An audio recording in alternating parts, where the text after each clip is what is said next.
C'est un livre qui est un roman, mais qui est largement inspiré d'histoires vraies.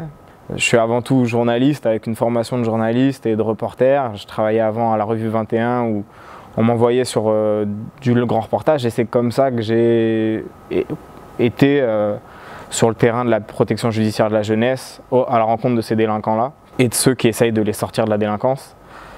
Et c'est l'adjectif que j'aimerais recevoir des gens qui lisent le livre, qui puissent me dire c'est réel ou c'est réaliste ou j'ai l'impression que c'est vrai.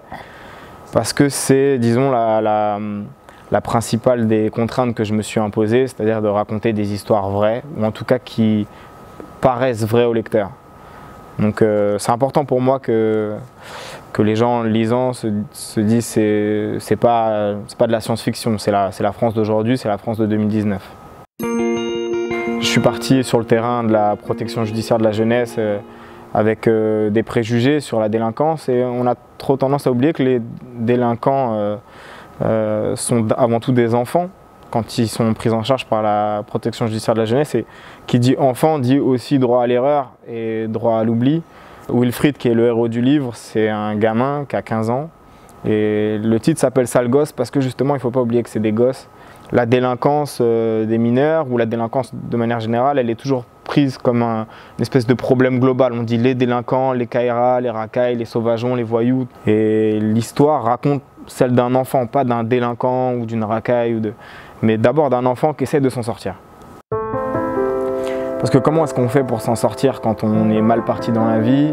Il y a beaucoup l'image qui est véhiculée du self-made man, du gamin qui est né dans la rue et qui s'en sort tout seul parce qu'il a une volonté de faire et qu'il a des gros bras et que finalement il a dû se battre pour sortir de là. Mais la vérité, c'est que personne ne s'en sort seul, et que Wilfried, pas plus que les autres, arrive à se sortir de la merde dans laquelle il a grandi seul.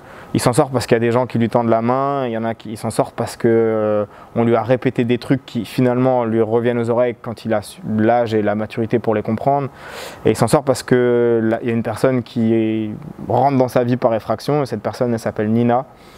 Et c'est une personne qui, on ne sait pas trop pourquoi, a dit ok, tu vas pas, t'as décidé de plus faire confiance à personne, et ben tu me fais pas confiance, mais tu vas voir, on va s'en sortir ensemble.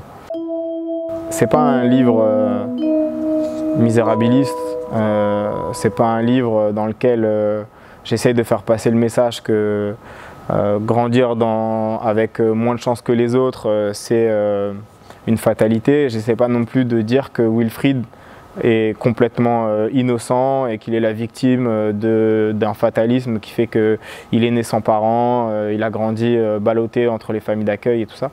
Non, il est responsable de sa violence. S'il se retrouve devant un juge pour enfants, en garde à vue, en centre éducatif fermé, c'est de sa faute et de la faute de personne d'autre. Mais malgré tout ça, ce qui ressort, et c'est pour ça que j'ai choisi le mot enfant tout à l'heure, c'est de l'espoir, parce que ça reste un gamin. C'est un môme qui a 15 ans, qui en a 16, 17, 18 à la fin du livre.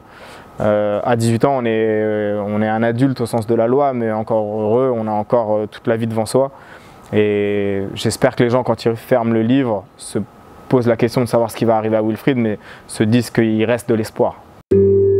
C'est un roman qui se passe à Ris-Orangis, dans le 91, mais ça pourrait se passer à peu près n'importe où. D'ailleurs, elle est née d'abord en Bourgogne, puisque ça a commencé par un reportage de 6 mois à la protection judiciaire de la jeunesse à Auxerre.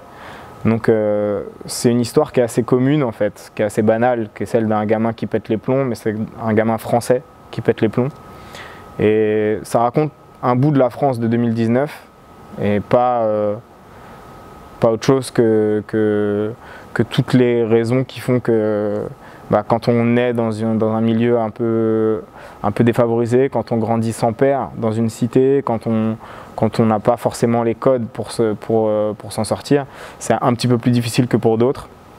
Ça, c'est une histoire française, c'est pas une histoire des ghettos de Chicago ou de je ne sais quel endroit. C'est très français, et j'avais envie d'inscrire cette histoire-là dans la France de 2019.